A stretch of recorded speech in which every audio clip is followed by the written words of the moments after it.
చందమామ కథలు. మంత్రగత్తె పగ. గౌరగిరి రాజు గౌరీనాథుడు చండశాసనుడు. ఆయనకు లావణ్య అనే పెళ్ళీడుకు వచ్చిన కూతురు ఉన్నది. లావణ్య పేరుకు తగినట్లు అపురూప లావణ్యవతి. లావణ్య అందచందాల గురించి విని చాలామంది రాకుమారులు ఆమెను పెళ్లాడదలిచారు. అయితే చండశాసనుడైన గౌరీనాథుడికి భయపడి ఎవరూ ఆయన ముందు ఈ విషయం ఎత్తడానికి సాహసించలేదు. గౌరగిరికి ఉత్తరాన ఒక కీకారణ్యం ఉన్నది. ఆ అరణ్యంలో క్షుద్రశక్తులు నేర్చిన ఒక ముసలిది తన కొడుకుతో నివసిస్తున్నది. ఆ ముసలిదాని కొడుకు వట్టి అనాకారి.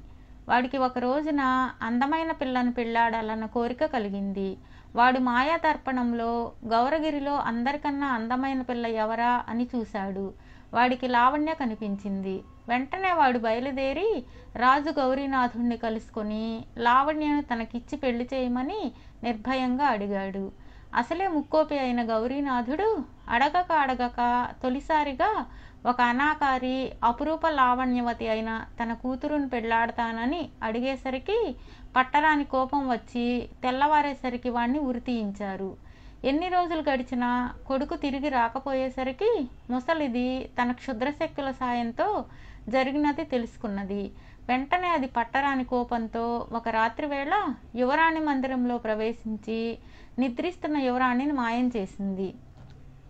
తరువాత ముసలిది రాజుపై పగ సాధించదలచి యువరాణిని తన శక్తులతో మాయలో పడవేసి అడవిలో ఒక చోట మంత్రించిన ముగ్గుతో ఒక గీత గీసి లావణ్యను అక్కడే వదిలి అరణ్యంలో మరొక ప్రాంతాన నివసిస్తున్న చెల్లెలి దగ్గరకు వెళ్ళిపోయింది.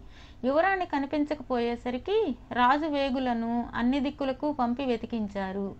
ఉత్తర దిక్కుగా పోయిన వేగులు గాయాలతో తిరిగి వచ్చి, మహారాజా, యువరాణి అరణ్యంలో కనిపించి మమ్మల్ని చూడగానే ఒక మహాకాయుడి రూపం ధరించి మా శరీరాలు హూనం అయ్యేలా కొట్టింది అని చెప్పారు. రాజు చాలా ఆశ్చర్యపడి స్వయంగా తానే అరణ్యానికి వెళ్ళాడు. అక్కడ ఆయనకు లావణ్య కనిపించింది. అయితే ఆమె తండ్రిని చూస్తూనే వెనుదిరిగి పోసాగింది. గౌరీనాథుడు ఆమెను వెంబడించాడు. లావణ్య కొద్ది దూరం వెళ్ళి మంత్రించిన ముగ్గు గీతను దాటి హఠాత్తుగా ఒక మహాకాయుడి రూపం ధరించి రాజుకేసి రాసాగింది. భయంకరమైన ఆ రూపాన్ని చూస్తూనే రాజు భయకంపితుడైపోయి వెనుదిరిగి వచ్చిన దారి పట్టాడు. నగరం చేరిన గౌరీనాథుడికి ఎక్కడ లేని దిగులు పట్టుకున్నది. ఆయన మంత్రులతో సంప్రదించి ఎవరైతే యువరాణిని రక్షిస్తారో వాళ్ళకే ఆమెనిచ్చి వివాహం జరిపిస్తానని రాజ్యంలో చాటింపు వేయించారు.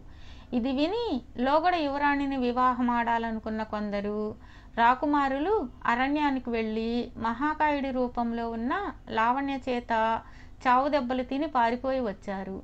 రాజధాని నగరంలో జయుడనే యువకుడున్నాడు. వాడి తల్లి చిన్నతనంలోనే చనిపోగా తండ్రి రెండో పెళ్లి చేసుకున్నాడు. జయుడి పినతల్లికి జయుడంటే పడేది కాదు. ఆమె పెద్దవాడైన జయుడిని అలాగే ఉంచి చిన్నవాడైన తన కొడుక్కి వివాహ ప్రయత్నాలు ప్రారంభించింది.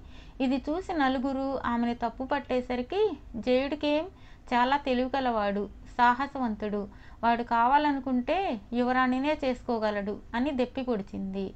ఈ మాటలు విన్న జయుడు బతుకు మీద విరక్తి చెంది చావో బతుకో యువరాణి చేతిలోనే తేల్చుకోవాలని అరణ్యానికి వెళ్ళాడు. జయుడిని చూస్తూనే యువరాణి కొంత దూరం పరిగెత్తి మహాకాయుడి రూపం దాల్చింది. ఇది చూసిన జయుడు అప్పటికి తిరిగి వచ్చి రాత్రి వెన్నెల్లో తిరిగి అరణ్యానికి వెళ్ళి యువరాణి కనిపించిన చోట నేల మీద వెతికాడు. అక్కడ వాడికి ముగ్గుతో పొడవుగా గీసిన గీత ఒకటి కనిపించింది. యువరాణి మహాకాయుడి రూపం ధరించడానికి ఈ ముగ్గు గీతకు సంబంధం ఉన్నదని వాడు గ్రహించాడు.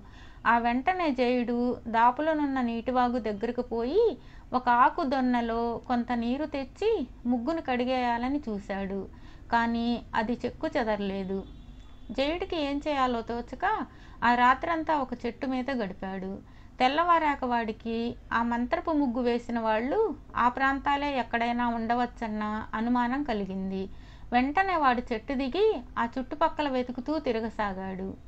జయుడికి ఒక చోట శిథిలమైపోతున్న చిన్న పూరిపాక, దాని ముందు ఒక బండరాయి మీద కూర్చుని ఉన్న ముసలిది కనిపించారు.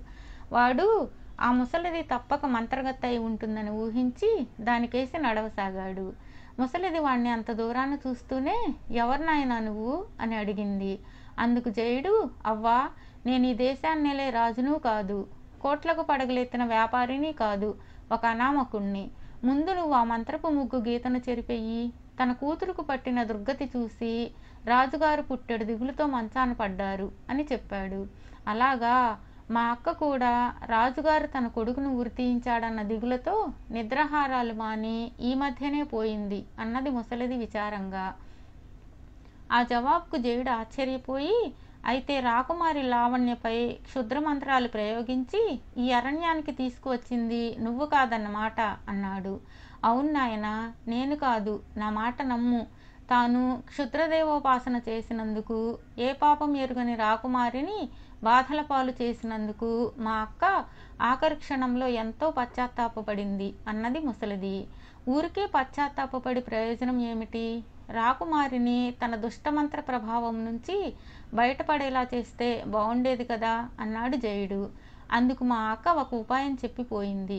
కొంచెం ఆగు, చెబుతాను అని ముసలిది కొద్ది దూరంలో తనలో తాను ఏదో గొనుక్కొని, నాయనా, ఈ మంత్రతంత్రాలు నేర్చిన వాళ్ళ మాటలకు అర్థాలు వెలికి తీయడం నాబోటి దాని వల్ల ఏ పని కాదు. మా అక్క తన ఆఖరి క్షణంలో రాకుమారిని మంత్ర ప్రభావం నుంచి తప్పించే బాధ్యత నా మీద పెట్టింది. అందుకు ఆవిడ చెప్పిందేమంటే, సవతులిద్దరిలో తల మీద ఆవిడ దయాభిక్ష కోరు, మంత్రపు ముగ్గు మటుమాయం అవుతుంది అని చెప్పింది. ఎన్నాళ్ళుగా ఆలోచిస్తున్నా మా అక్క మాటల్లోని మర్మం నాకు తెలియడం లేదు అన్నది. జయుడు కొద్దిసేపు మౌనంగా తల వంచుకొని ఆలోచిస్తూ ఉండిపోయి తర్వాత ఉత్సాహంగా, అవ్వా, మీ అక్క మాటల్లోని మర్మం తెలిసిపోయింది.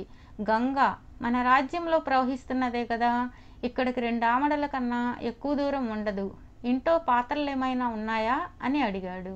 పాత్రలకేం తక్కువ నాయనా, ఇత్తడి, రాగి, కంచు అంటూ ముసలిది బండరాతి మేంచి లేచింది. జయుడు ఆమెతో పాటు పాకలోకి పోయి అక్కడ ఉన్న వాటిలో ఒక మరచెంబు తీసుకొని అప్పటికప్పుడే గంగానదికేసి బయలుదేరాడు. మర్నాడు సూర్యోదయం వేళ జయుడు గంగాజలంతో రాకుమారి లావణ్య ఉన్న చోటుకు వచ్చాడు. లావణ్య అతన్ని చూస్తూనే మంత్రపు ముగ్గు దాటి దూరంగా పరిగెత్తి అక్కడ మహాకాయుడి రూపం ధరించి భయంకరంగా అరుస్తూ వాడికేసి బయలుదేరింది. ఈ లోపల జయుడు చెంబులోని గంగాజలాన్ని ముగ్గు మీద చిలకరించాడు. వెంటనే మొత్తం ముగ్గు ధూళిలా లేచి గాలిలోకి ఎగిరిపోయింది. ఆ మరుక్షణం లావణ్య తన ఎప్పటి రూపంతో జయుడికేసి ఆశ్చర్యంగా చూడసాగింది.